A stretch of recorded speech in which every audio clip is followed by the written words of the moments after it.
There's something about contrasts that seem to be sharper, more clear when you travel.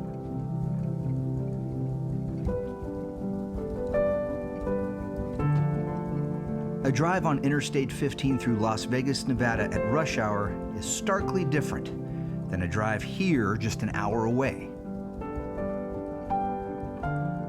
And as this drive leads further from the energy of Sin City, another kind of vibrancy is discovered. Yeah, I think.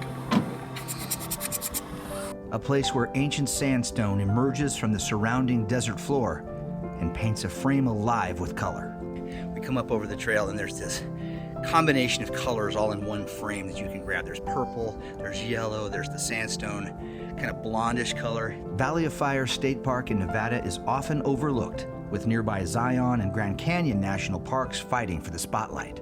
It's stopping and looking at the little things when you get close to this sandstone, and to really study the rock and look at it and appreciate the time and the forces of nature that have shaped this landscape into what it is today is what I always find myself thinking about. But an adventure here, with camera in hand, will never disappoint. Everybody loves a slot canyon. Nobody more than me. Actually, Zach might. Do you like slot canyons more than me, Zach? I think so. I like always play the slots here.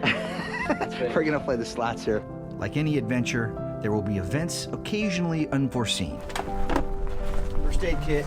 It's nothing too bad. I want to see the wound. It's just a little gouge. But in this place, where light and stone play a symphony every day, those who've discovered it have a tough time letting go of its beauty. I end up in places, camping in places, and hiking and living in places that call to me. And oftentimes I go through an area and I don't hear the call. And then other times, like this place and many others, they call so loud that you don't want to leave.